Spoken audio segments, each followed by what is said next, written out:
தேவனே, இன்று என்னை உருமாற்றும். ஜனவரி மாதம் 10ஆம் தேதி. மாம்ச சோதனை. யாக்கோபு 1:14. அவனவன் தன் தன் சுய இச்சையினாலே இழுக்கப்பட்டு சிக்குண்டு சோதிக்கப்படுகிறான். நமக்கு ஏற்படும் சோதனைகளில் பல வகைகள் உண்டு. சோதித்தல் என்பது ஆய்வு செய்தல், பயிற்சித்தல், நிரூபித்தல், மேற்கொள்ளுதல், உட்படுத்துதல், உந்துதல் என பொருள்படும்.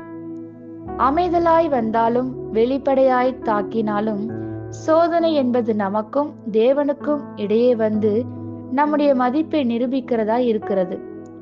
மாபெரும் வெற்றிகளுக்கு அது வழிகாட்டியாய் இருந்தாலும் அதற்கு அணிபணிந்து விட்டால் நமக்கு மாபெரும் ஆபத்தாய் மாறக்கூடும். தேவனிடத்திலிருந்து சந்தர்ப்பங்கள் வருகிறது, எதிரியிடமிருந்து கண்ணியே வருகிறது. மாம்ச சோதனையை பற்றி இப்பகுதியில் நாம் பார்க்கிறோம். ஞான ஸ்நானத்தின் போது நம்முடைய மரித்த மாம்சமானது நமக்குள் மரித்து அடக்கம் பண்ணப்படுகிறது. இதனால் நாம் முழுமையாக விடுதலையாக்கப்பட்டு விட்டோம் என்று சொல்ல முடியாது. அனுதினமும் அது தலை தூக்குகிறதா இருக்கிறது. மாம்சமானது எல்லா பாவ இச்சைகளும் விருத்தியாகும் இடமாயும் எல்லா தேவனுக்கு விரோதமான செயல்களுக்கும் ஆரம்பமாகவும் இருக்கிறது. கூழுக்காக சேஷ்டபுத்திர பாகத்தை விற்ற ஏசாவும் பச்சைபலாடும் பாவத்தில் ஈடுபட்ட தாவீதும் பிசாசினால் அல்ல, மாம்ச இச்சையினாலே விழுந்தார்கள்.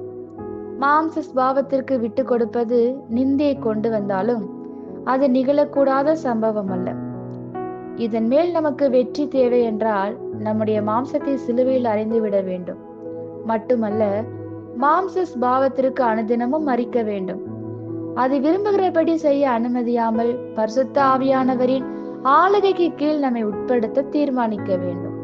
இன்று மட்டுமல்லாமல் நாம் உயிர் வாழும் வரை இதை நாம் செய்ய வேண்டும்.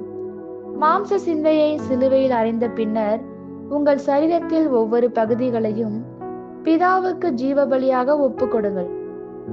தேவனுடைய ஆவியின் அக்கினி உங்களை சுத்திகரித்து மாம்சத்தின் சோதனைகளை எதிர்த்து மேற்கொண்டு செல்ல அவர் உங்களை நடத்துவார். ஆமேன். இந்த வார்த்தைகளினால் நீங்கள் ஆசீர்வதிக்கப்பட்டீர்கள் என்று நாங்கள் நம்புகிறோம்.